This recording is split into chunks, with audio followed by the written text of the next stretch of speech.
I met with a community leader earlier this week, and we had a lovely and helpful conversation about the state of the villages and how our churches might be helpful.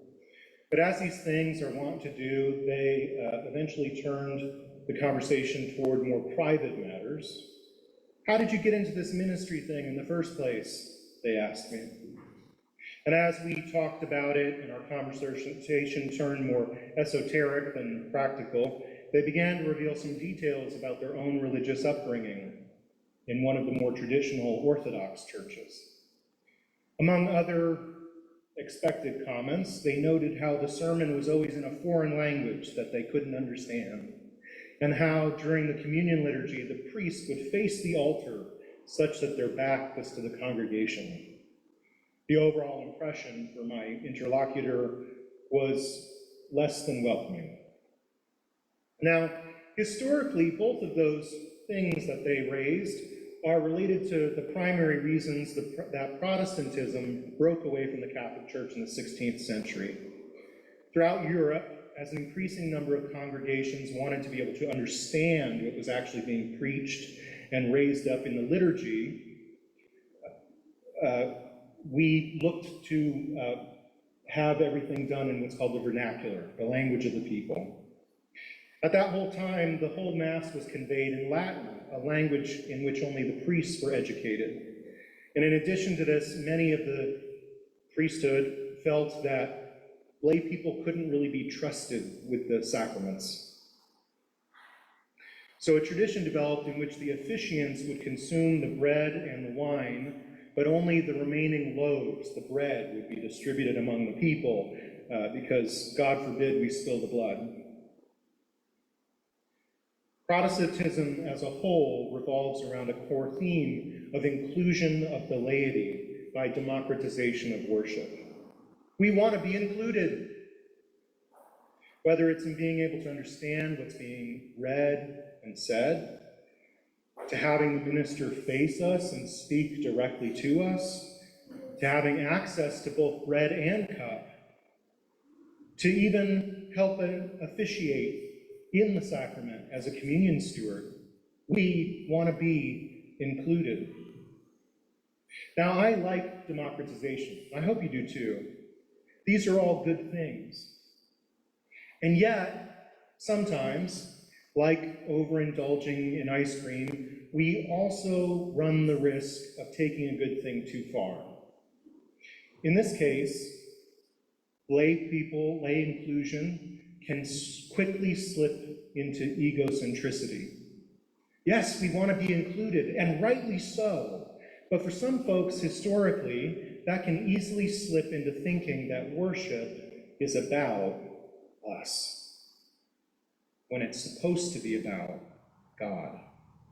And that's ultimately why the priest used to face away from the congregation. The fundamental idea is that a worship service is about serving and glorifying God. And if that's the case, then shouldn't leading worship involve the minister standing at the vanguard of the congregation, facing toward the altar? And if you notice, here at Ardsley, the altar that was built into this sanctuary is one that I couldn't get behind even if I tried. This whole sanctuary is designed for the minister to conduct communion facing away from the congregation. Now, the language that we use, the technical language that we use for that is ad orientem. That's the Latin. And you can hear in that orientem a word like orientation. What direction are we facing? And so ad orientem for the minister means facing towards the altar. But why would it be orientation? Well, the root word of orientation is actually orient, which means east, which is kind of funny because if we're lost in the mountains and we need to orient ourselves, we're usually trying to figure out what direction is north. But that actually comes from a history of actually trying to direct our worshiping life towards the east, which is a metaphor for towards Jerusalem. Now, this sanctuary faces west, but let's not worry about that. Now, the opposite of the ad orientem orientation towards Jerusalem is ad populum, toward the people. And so that's how we've come to know this idea about what direction should the priest face during the sacrament. Is it towards God in Jerusalem, or is it towards the people? The irony of the liturgical conflict here is that in an ideal world, we would somehow always be both ad orientem and ad populum. There would be two of me facing both directions, facing both God and the people in worship, as well as throughout the totality of our lives. And yet it's really hard for us humans to successfully hold these two competing interests together at the same time. And today, in our modern secular world, the tension is even stronger because not everybody's actually in this sanctuary, in this congregation. And so we all somehow have to be ad orientem toward God, ad populum towards the congregation, and ad communitatem, somehow facing towards the community. All three, all at the same time. And I find this tension, I know it's a clunky metaphor, but I find this tension all throughout our passage from James this morning. His letter begins by extolling the power and generosity of God. Every generous act of giving, every perfect gift is from above, coming down from the Father of lights. In fulfillment of his own purpose, he gave birth to us by the word of truth. You must understand this, my beloved brothers and sisters. Let everyone be quick to listen, slow to speak, and slow to anger. This is the ad orientem part of the passage, by which I mean that it's focused almost exclusively on the majestic works and will of God, in the face of which the proper human response is often silence. Just face the altar. Yet James doesn't stop there. He goes on and continues to encourage us to welcome with meekness the implanted word that has the power to save your souls. The word that isn't just read and heard, but actually goes into the people, saves us, changes us. This is the ad populum part of worship, in which our engagement with the word, in singing, it is about us and our salvation. We're part of the story. And yet, James says those who get caught up just at that point, if that's where our worship ends, then we've merely been hearers of the word who deceive ourselves. For if any are hearers of the word and not doers, they are like those who look at themselves in the mirror, for they look at themselves and on going away immediately forget what they were like. There's that egocentrism, that dangerous narcissism that can seduce us into thinking that worship is just about us. Me and my salvation, us and our family.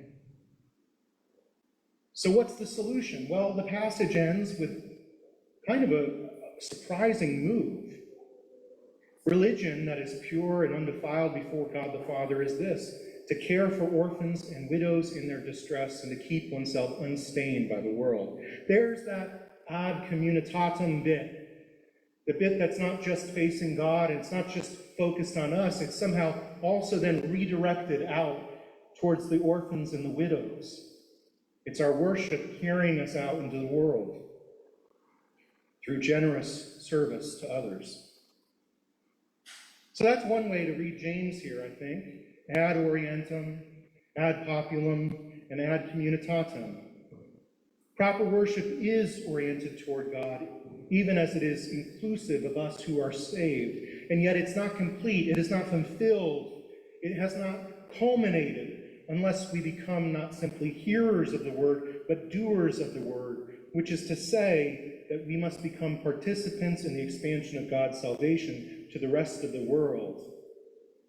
And our sanctuary right now is actually set up precisely with that threefold setting. We have the ad orientem altar, we have the ad populum communion table, and we've got an open door that leads right out into the rest of the community.